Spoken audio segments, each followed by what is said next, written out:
even let's say Excel sheets. So we'll see how uRelease helps doing release management and what value it gets in. So let's talk about uDeploy.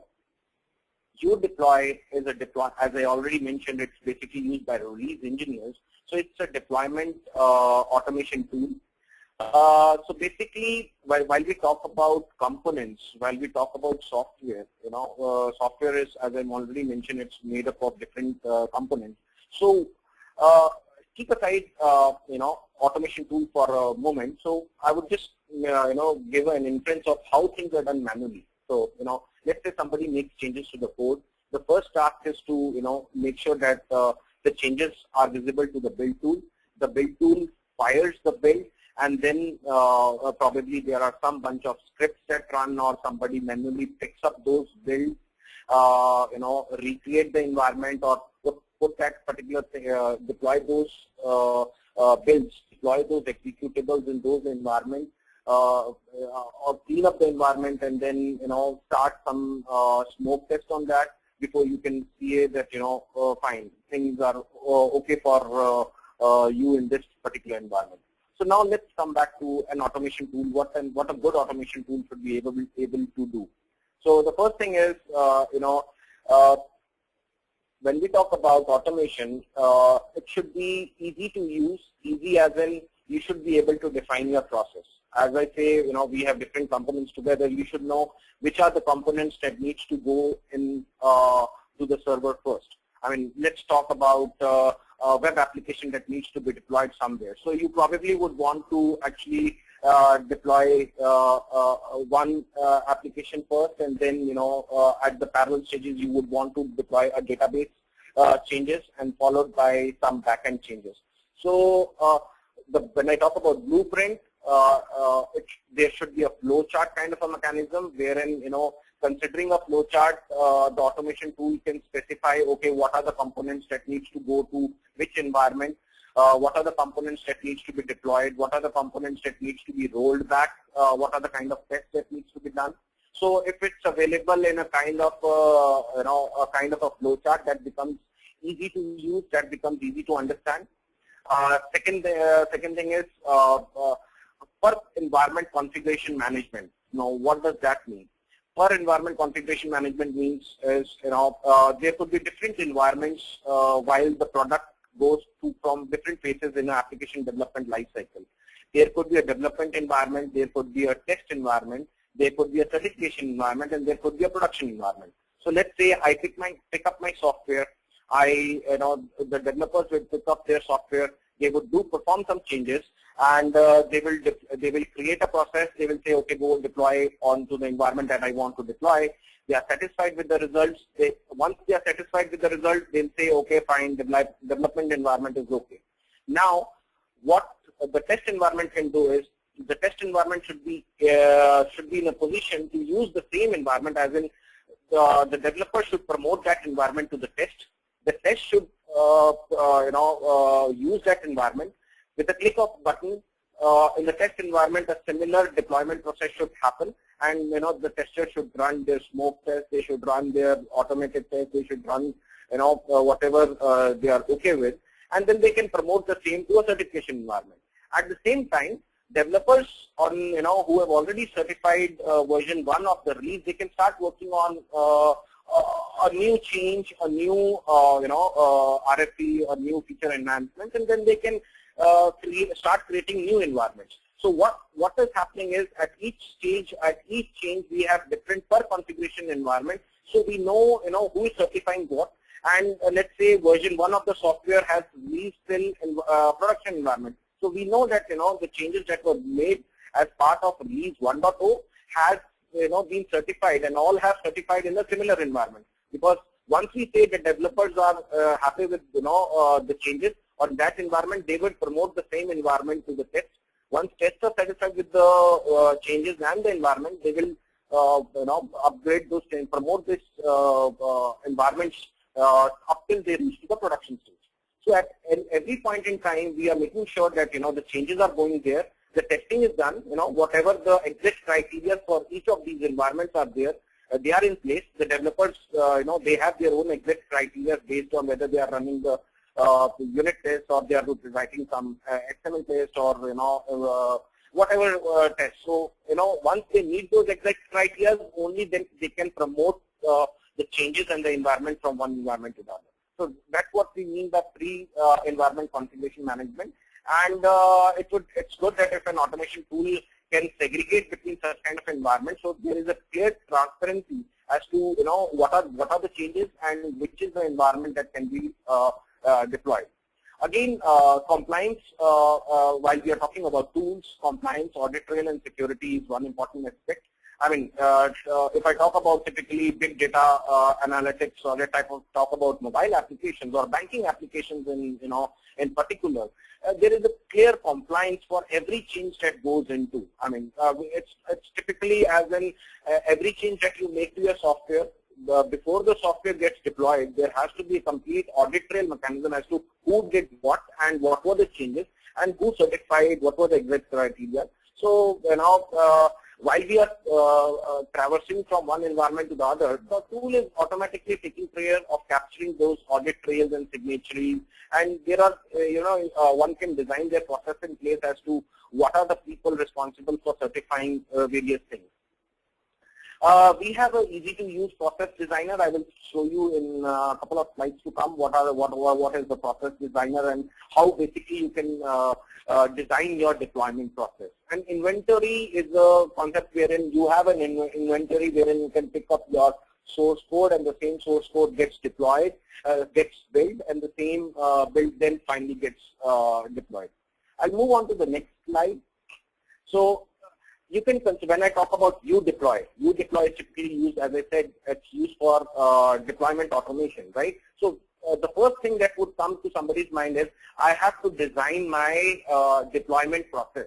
So udeploy has an integration with a whole bunch of different application products, different middle layer products, and these steps are available as drag and drop. So if you see in this particular snapshot, you have different availables. For example, deploying an application to IBM's Worklight. So you have you can start up with deploying an adapter, deploying a hybrid application to the adapter, and uploading the application to the application center. So what happens is these things are easily drag and drop. You can drag and drop things onto your process designer, and you can you can define that go deploy this particular software onto this environment. Let me come to the next slide. This slide, if you see, this is a flow chart. So the first we'll try to understand the flow chart. So these all things are drag and drop from the last snapshot that we saw, which were dragging those plugins. So the first thing that when we start, we say get the deployable artifacts from the code station. So the first thing that, according to this flow chart, the udeploy tool would do is go to its code station, and it will pick up the latest changes that have been made. Now, once that is done, it's running two processes in parallel on two different machines. One is it's deploying hybrid application to the server console, and the second, on the second alternate parallel process, you would see that it's deploying adapters to the server console.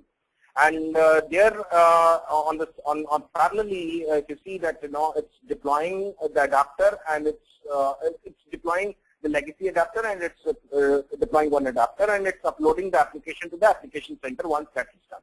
So this is once you have a process designed that these are the things that I would want to do. I would want to download my artifacts. I would want to download my exe. I would want to run this. So once you drag and drop these, if you double click on each of these action items, the picture that you see on your left hand side, right? That is when I say deploy the JKE web application, version 1 of the JKE mobile application on my machine, on my host machine. So what it will do is you will have to specify the name of the application.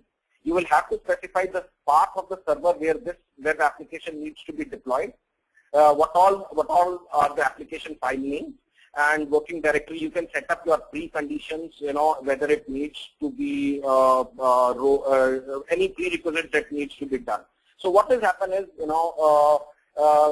once we fire with the push button that, okay, fine, deploy my software, it will basically do all these functions, which it will read all these things from this process designer. That is, read this application, pick up this application from this place, put this application in this server path. Typically for other processes also, other processes that we have designed in the process designer, it basically would actually pick up those artifacts, and based on whatever actions one has chosen from the plugin, whether it's a download action or an upload action or a deployment action, it could perform those necessary steps. So, this is again the slide that I am right now on. This is again an example of an upload of an application step. So once you have designed that particular process in place, you double click that, and then you specify that once you deploy, once you run all these things, whatever processes, what is the final step that needs to be done. So you again specify the name of your step, you specify the server path from where things have to be picked up, you specify the file name, and probably the environment on which this has to be used that needs a username and a password. So all these things are provided. Having said that, there could be some spaces that you would want to specify some external preconditions or some external batch files that need to be run. So even those things can be configured using from within the tool. So this is kind of a one-time job. So once you establish that particular connectivity, I mean, it becomes very easy for, let's say, a person in a development or a person in a test, because they do not actually have to come and create all these processes. All their job would be, once these processes are in place, they are in place. The job of a development engineer or a test engineer is just to hit on a button and say, run those things. So what will happen is, all these steps would actually run in parallel and get deployed in whatever environment that you have told it to, and one can perform the necessary validation and promote that environment upfront. So that's the basic crux. So the snapshot that you see right now in front of you is a snapshot of what a typically developer would see. So if you see, there is something known as request process. So and we are talking about development environment. So request processes, one can actually create a new process or use the process that is already being established, let's say by a release engineer or somebody. And on clicking off a deploy button, once the flow is done, clicking on a deploy button, the next slide would show that all these processes actually get run parallelly, whatever is the duration, and you get a real-time status of what is happening with what step. I mean, if you see in this snapshot, there are three things that are being done: download the artifacts, deploying the JKE adapter, deploy the web application, and we are also deploying the legacy adapter, and finally uploading of the application. So each of these steps, as they are performed by the application, you get a real-time status of what is happening where. So I think still you will not be able to see the next slide that I am on, because I see 97%. I'll wait for a minute. So the idea that we are trying to take is this particular UDeploy, that is deployment automation tool, eases out the job of adapting to the changes, and promoting those changes from one environment to the other. And there are different processes in place and different things in place, which at the advent of this tool, which one can use to their ease.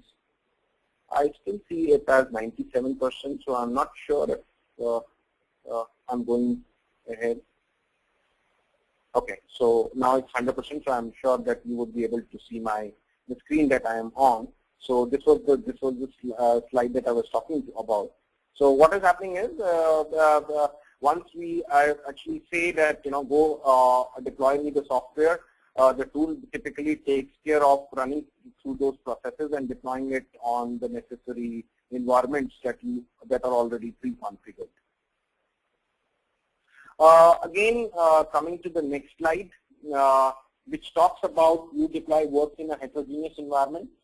So I would say that that is one of the sweet spots of udeploy. udeploy works in it has integration with if I know correctly, it has plugins for 100 different kind of an application. So what does that mean is these applications you already have plugins available. You just simply has to drag and drop those plugins. So the tool understands what are the processes that needs to be done to deploy software on these applications. And also on a click of a button, it probably, if it's a web application server, it knows that what are the details, what are the preconditions that one needs to set up. So it has all those kind of plugins available, all those kinds of templates available. So some of it can it has integration with different deployment sources, as in build server, source control tools.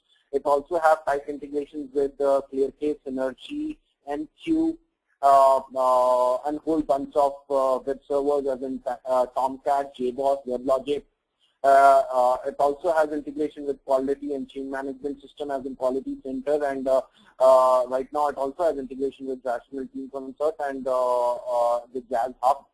So that's one of the sweet spots of udeploy, wherein it's able to communicate and adapt to the changes and able to deploy software on various servers and for various types of applications. That's all about udeploy. Let me touch upon urelease before I open up to questions. So